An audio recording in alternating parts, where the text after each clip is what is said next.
All right, welcome to The Explainer.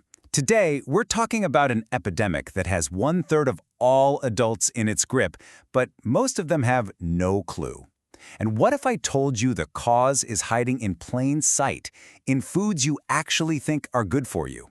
Yeah, let's get into it. So what if all that healthy advice you've been following is just wrong? Like, completely wrong.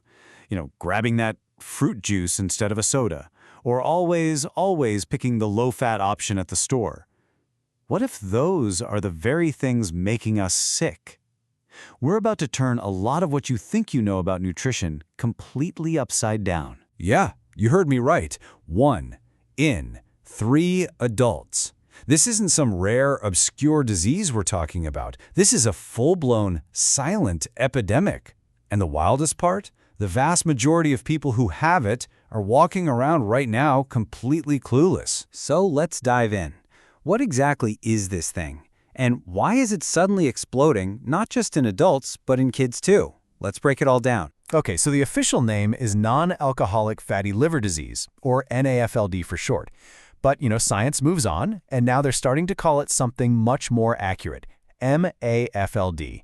That stands for Metabolic Associated Fatty Liver Disease. And that little name change?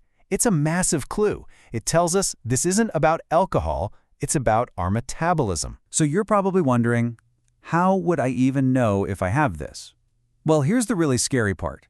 The #1 most common symptom is no symptom at all. Seriously. You can feel perfectly fine on the outside while your liver is quietly screaming for help. Now, if symptoms do show up, they can be kind of weird. We're talking anything from a dull ache up in your right side to things like spider veins, swollen legs, or even man boobs, which is a classic sign your hormones are going haywire because your liver just can't keep up. And if you're thinking, oh, that's just a problem for older people or someone who's really overweight, think again. This is hitting kids hard. We're talking epidemic levels.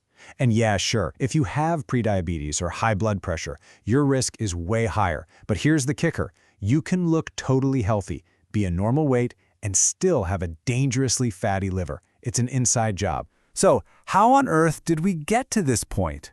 Well, it all goes back to one of the biggest, most destructive myths in modern nutrition. The advice we've been given for decades? It's not just wrong, it's actually the very thing that's fueling the fire. Okay, let's bust this myth wide open. The thinking goes like this, and it seems to make sense, right? You have a fatty liver, so you must be eating too much fat. The solution? Easy. Go on a low-fat diet. But that's not how your body works, not even close. The reality is your liver makes most of its own fat, and it doesn't make it from the fat you eat. It makes it by converting all the extra sugar and carbs you're consuming into brand new fat. Now, to really put this idea to the test, one doctor did a pretty wild experiment. Get this, he ate 100 tablespoons of pure butter. A huge load of dietary fat, right? And he did it in just 10 days, all to see what would actually happen to the fat levels inside his body. And the results? Well, they were the exact opposite of what most of us would predict. His triglycerides, that's basically the fat floating around in your blood, they didn't go up. They actually went down. And his insulin resistance, a major driver of fatty liver, it got way better, dramatically better. This one little experiment just blows that whole eating fat makes you fat myth right out of the water. It reminds me of that great Mark Twain quote, "What gets us into trouble is not what we don't know, it's what we know for sure that just ain't so." And for decades, we have been so sure that dietary fat was the bad guy. And that certainty has led us and our livers down a really dangerous road. Okay, so if dietary fat isn't the main villain, then what is? Well, let's meet the real culprits. It turns out there are 2 things in our diet that our liver has to process in a very specific and, when there's too much, very toxic way. All right, think about alcohol. We all know that too much booze is terrible for your liver. Why? Because the liver is the only organ in your entire body that can really metabolize it. It's a special job. Now, look at fructose. This is the super sweet sugar you find in soda, syrups, and even healthy things like fruit juice. And guess what? Just like alcohol, it can only be processed by the liver. When you flood your body with it, you overwhelm the exact same system. And that leads to a really uncomfortable question, doesn't it? You would never hand an 8-year-old a glass of vodka. Of course not. We all know it would damage their liver. So, why do we hand them a juice box or a soda? It's packed with fructose, which hammers the liver in a strikingly similar way.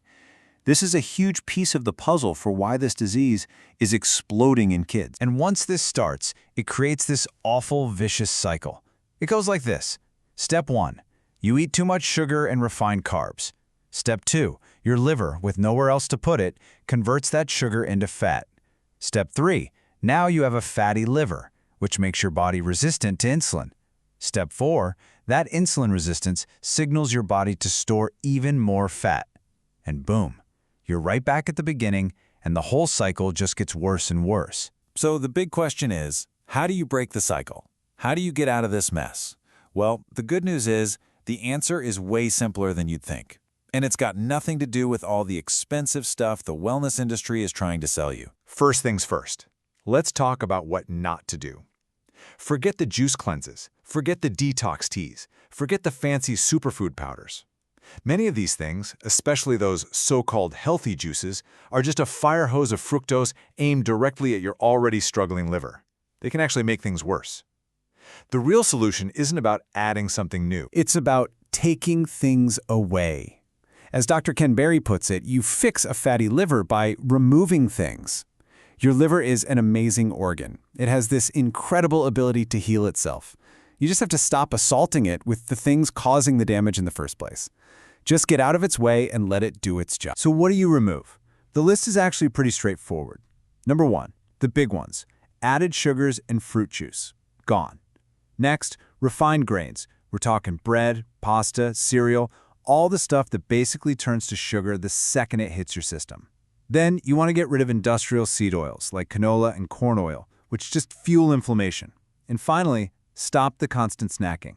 Eating all day long keeps your insulin high and means your liver never ever gets a break to clean house. And this is the most empowering part of this whole story. Reversing this damage doesn't require a special drug or some complicated procedure.